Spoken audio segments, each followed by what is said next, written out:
정치는 보통 경제보다는 뒤늦게 변화한다는 얘기가 있거든요. 그 세계 경제 상황은 정말 빠르게 변화하는 데 비해서 정치는 아주 천천히 뒤따라간다 이 말입니다. 실제로 산업혁명이 한창이던 영국에서도요, 경제 상황은 빠르게 변했지만 정치는 이를 뒷받침하지 못했습니다. 때문에 아일랜드 대기근이라는 위기 상황 속에서 무려 약 100만 명이 굶어 죽는 대참사가 일어나기도 했죠. 그래서 오늘 영상은 도대체 정치가 경제보다 너무 뒤늦게 변화하면 어떤 일이 일어나는지, 영국에서 벌어진 이 곡물법에 대해서 아주 쉽고 재밌게 알아보도록 할게요. 자, 먼저요, 18세기 영국의 경제 상황이 어땠는지부터 짚어볼 건데, 영국에서 산업혁명이 일어났다는 건 여러분들도 상식적으로 아시긴 할 거예요. 이때 영국에서 뭔 일이 일어나냐? 아따, 영국의 생산성이 오지게 늘어나니까 인구가 폭발적으로 늘어났다 아닙니까? 영국의 인구가 늘면은 그만큼 식량이 더 많이 필요하기 마련이잖아요. 산업혁명 이후에 영국에서 곡물 가격은 인구가 늘어나는 만큼 항상 우상향을 그리면서 성장했습니다. 그러던 와중에 영국의 나폴레옹 전쟁이 터지고 대륙 봉쇄령이 떨어집니다. 그러다 보니까 전쟁이 나고 무역이 막혔는데 곡물 가격이 가만히 있었겠습니까? 화성까지 올랐겠죠. 아주. 작년 2022년 러시아 우크라이나 전쟁만 터졌어도 곡물 가격 미쳐 돌아갔잖아요. 밥상 물가가 아주 그냥 버릇이 없습니다. 요새 한 6,000원 하던 국밥이 지금은 10,000원은 줘야 돼요. 영국도 이와 비슷합니다. 나폴레옹 전쟁이 터지고 대륙 봉쇄령이 떨어지니까 영국의 곡물값이 찌찌가 웅장해질 만큼 떡상했습니다. 이 모든 고통은 고스란히 국민들한테 돌아갔죠. 전쟁 전까지만 해도 밀은 1쿼터당 46실링이면 살 수 있었지만요, 전쟁 후에는 쿼터당 최대 177실링까지 떡상했습니다. 아니, 갑자기 점심값이 서너 배가 넘게 뛰어버린 거잖아요. 이때부터 귀족지주들은 개이득을 오지게 봤습니다. 하지만 1815년 나폴레옹 전쟁이 끝나고 나서는요, 상황이 조금 뒤바뀝니다. 밀 가격이 177실링까지 하던 게 쿼터당 60실링까지 떨어졌거든요. 전쟁 전후로 밀 가격이 엄청나게 올랐다가 떨어지니까 당연히 영국의 지주들도 기분이 좋았다가 나빴을 거예요. 가격이 떨어지는 만큼 지주의 발등에도 불이 떨어졌겠죠. 아니, 전쟁 중에 밀을 쿼터당 177실링까지 꼬박꼬박 받았는데 이제는 곡물이 60실링까지 떨어졌다 아닙니까? 그 지주의 이익을 좀만 보호해주면 안 되겠습니까? 라고 말을 하는데, 당시에 영국을 주름잡던 정치 세력이 누구였냐면요, 바로 귀족 지주들 자기 자신이었습니다. 영국 의회의 다수가 귀족 지주들이었기 때문에요, 영국 의회는 곡물 가격이 60실링으로 떨어지자마자 영국의 농업을 보호하겠다는 드립을 치고는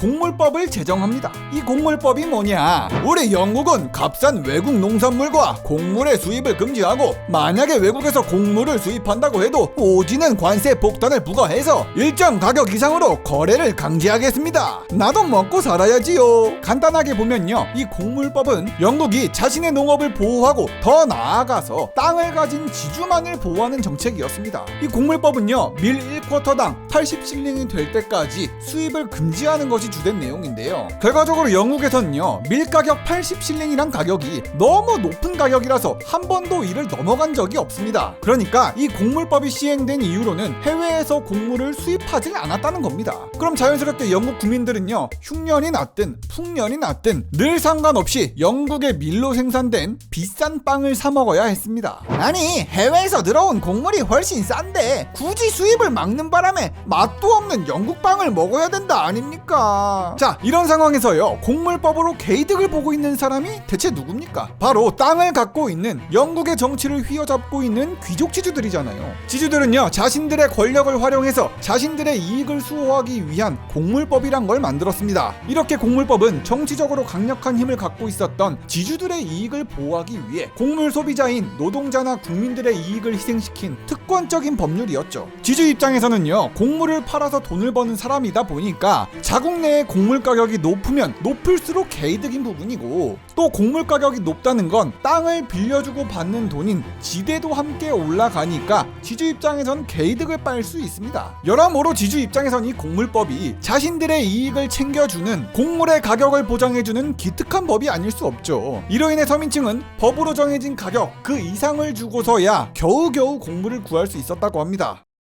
자, 이런 상황에서요, 영국이 대놓고 지주를 띄워주니까 새롭게 떠오르고 있던 세력인 산업자본가 입장에서는 달갑지가 않았거든요. 이 귀족 지주와 산업자본가 세력의 구도는요, 당연히 귀족 지주가 더 강력한 정치적 입지를 갖고 있었습니다. 길게는 수백 년 동안 유지해온 권력이 어디 갔겠습니까? 곡물법까지 밀어붙인 마당이에요. 그런데 문제는요, 지주 입장에서야 뭐 곡물 가격이 오르면 오를수록 자기들은 개이득이지만 산업자본가들 입장에선 곡물 가격이 싸면 쌀수록 개이득이었다는 겁니다. 완전히 서로 간의 이익이 상충되죠. 좀 더 자세히 설명을 드려보면요, 자본가는 노동자를 고용해서 공장에 넣어두고 막 톱니바퀴처럼 굴리잖아요. 산업혁명 이후로 곡물 가격은 계속 올라만 가는데, 당시에 산업자본가가 가장 신경 써야 됐던 포인트가 인건비를 어떻게든 헤쳐먹기 위해서 더 적은 노동자로 더 많은 노동시간을 때려 넣어서 생산 효율을 높이는 것이 산업자본가가 돈을 버는 길이었습니다. 그런데 이 상황에서 곡물 가격이 계속 오르면요, 자본가 입장에선 개손한 게 곡물 가격이 올라가는 만큼 노동자들의 생계비가 함께 올라갈 수밖에 없습니다. 생계비의 부담이 커지면 노동자들은 자본가한테 와서 월급으로 생활하기 부족하니까 밥 써먹을 돈도 없으니까 임금 인상해달라고 자꾸 말을 하죠.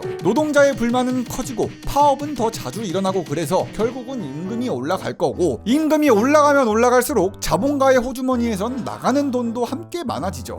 곡물 가격이 너무 높다 아닙니까? 우리 자본가 입장에선 노동자의 임금을 더 후려치고 싶은데 그러질 못하고 있습니다. 결국 산업자본가들은요, 곡물 가격이 오를수록 자신들의 이윤이 낮아지면서 고용과 투자를 줄일 수밖에 없었습니다. 이렇게 곡물법의 인위적인 가격 제한은 영국 산업 발전을 더 느리게 만들고 빡세게 만들었죠.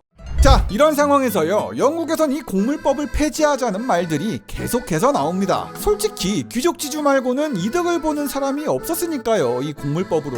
곡물법 폐지 운동은요, 가격이 저렴한 곡물의 수입을 허용해서 서민층의 생계를 돕고 영국 지주들의 독점을 깨기 위한 운동이었습니다. 아니, 자유롭게 곡물만 수입할 수 있으면 국민들은 빵을 싸게 살 수 있고 굶주리지 않아도 되는데 왜 곡물법을 만들어서 지주들만 특혜를 받는 겁니까? 특히나 데이비드 리카도는 당시에 곡물법을 없애버려야 된다고 강력하게 비판했던 경제학자인데요. 리카도는 곡물법을 없애자면서 비교 우위 이론을 만들어서 전파하기도 했죠. 산업자본가 세력 입장에선요, 리카도의 비교 우위 이론 솔직히 팬티 벗고 소리 지를 정도였습니다. 자신들의 이익을 대변해 주잖아요. 리카도의 비교 우위 이론은 자유무역을 옹호하는 아주 강력한 이론이 됐습니다. 자, 이렇게 영국의 지주와 산업자본가가 의회에서 겁나 싸우고 있던 와중에 뭔 일이 일어나냐, 바로 1840년대 영국 아일랜드 지역에 감자 마른병이 퍼져버렸습니다. 이 감자 마른병이 뭐냐면요, 이 사진처럼 감자가 못 먹게 시꺼매져가지고 썩어버리는 거거든요. 아니, 밀이 비싸서 감자라도 심어 캐다 먹고 있었는데 감자 마른병이라뇨. 이거 너무 띠발 아닙니까? 감자 마른병이 퍼지고 감자 기근이 닥치면서 수많은 사람들이 굶었고 고통을 받았습니다. 잘 먹던 감자를 못 먹게 되니까 대체할 품목으로는 곡물밖에 없게 된 거예요. 문제는 곡물법 때문에 곡물 가격이 오지게 비쌌습니다. 아일랜드인들은 울며 겨자 먹기로 비싼 곡물을 사 먹기도 했지만 곡물을 사 먹을 수 없는 가난한 사람들은 하나둘 굶어 죽기 시작했어요. 이때부터 영국의 곡물법은 더 이상 영국 시민들의 도움이 되질 않았습니다. 다만 영국 지주만 딱 많은 사람들의 배만 불려줬죠. 이 때문에 곡물 가격을 낮추자는 의견이 계속 나온 거고, 곡물법을 폐지하자는 운동 계속해서 이어졌습니다. 아일랜드 지역에선 아주 그냥 사람들이 굶어 죽고 난리가 났다 아닙니까? 어서 곡물법을 폐지하고 해외에서 가성비 미쳐버린 곡물들을 죄다 수입해야 합니다. 아일랜드 대기군으로 영국 의회에선 곡물법 찬반 의견이 엄청나게 이어집니다. 결국 1846년 영국에서 곡물법이 폐지됩니다. 이 곡물법이 폐지됐을 때쯤에는 아일랜드의 감자 대기군으로 이미 약 100만 명 이상이 굶어 죽고 난 뒤였죠. 곡물법이 폐지되면서 보호무역을 하던 영국이 자유무역주의로 바뀌었고요. 영국의 주요 정치 세력이 귀족 지주 중심에서 신흥 자본가 중심의 사회로 넘어가기 시작했습니다. 농업은 죽고 산업은 올라가고 자본가의 시대가 도래하면서 지주의 위상은 엄청나게 줄어들었죠. 영국은 프랑스하고 지금의 FTA와 유사한 상업협정을 맺었고요. 상호 간의 관세를 줄이고 자유롭게 무역할 수 있도록 만들었습니다. 이후에 영국은 25년간 프랑스 말고도 27개국과 상업협정을 체결했죠. 자유무역으로 영국의 총수입은 오지게 늘어만 갔습니다. 영국의 총수입 1850년까지만 해도 약 6천만 파운드에서 1870년 약 20년 만에 총수입이 3억 6천만 파운드로 약 5배 이상 늘어났습니다. 그리고 1840년 5천만 파운드 선이었던 총수출 수출은 1870년 2억 5천만 파운드로 4배 이상 증가하기도 했죠. 그리고 같은 기간 영국의 인구는 17.5% 증가했지만 빈곤율은 25% 이상 감소했습니다. 결국 영국은요, 일부 계층에만 특혜를 주는 공물법을 없애고 자유무역을 적용한 결과 세계에서 영국의 지위는 더욱더 강해지고 세계 시장은 대영 제국 중심으로 재편됐습니다. 자, 이렇게 해서 오늘의 영상은요, 도서 효기심의 권력으로 읽는 세계사를 참고해서 만들어 봤는데요. 이 책이 참 좋은 게 보통의 역사책을 보면 위대한 위인을 막 찬양하거나 그들이 이뤄낸 업적을 중심으로 얘기를 하기 마련인데, 효기심님은 권력자들이 국민을 위한다는 명분으로 얼마나 많은 국민들을 선동해왔는지 이 부분을 진짜 깊게 파고들었더라고요. 과거 로마서부터 영국, 프랑스 등등 유럽 지역의 정치 투쟁을 다루면서 권력자들을 아주 시니컬하게 바라보고 있습니다. 특히나 그들이 어떠한 전략으로 권력을 갖게 됐는지, 또 그 권력을 어떻게 키우고 유지했는지를 아주 재밌게 설명을 해줘요. 특히나 재밌으면서도 많이 공감되는 부분이, 권력자들 간의 싸움에서 피해를 보는 쪽은 누굽니까? 애꿎은 국민들만 피해를 보잖아요. 오늘 영상 주제인 공물법 같은 경우엔요, 정치 세력이 됐던 지주와 산업 자본가들 사이에서 큰 피해를 받던 계층은 아일랜드인들과 도시 노동자들이었죠. 그리고 또 이 저자를 말씀 안 드릴 수가 없는 게, 유튜브를 운영하고 계신 효기심님이 쓴 책 아니겠습니까? 이게 또 효기심님만의 썰 풀어내는 스타일이 이 책에도 그대로 있더라고요. 마치 책을 보고 있는데 유튜브를 듣고 있는 느낌이랄까? 그리고 참고로 이 책의 저자인 효기심의 친구이자 매기를 닮아가지고 화제인 간다요의 굿즈, 요것도 함께 구매할 수 있는데요. 도서 구매 사이트에서 500포인트만 조지시면 구매 쌉 가능하다고 하시니까 팬분들은 참고하시길 바랍니다. 끝으로 이번 영상이 볼만했다면 좋아요와 구독, 재미없었다면 싫어요를 눌러주십시오.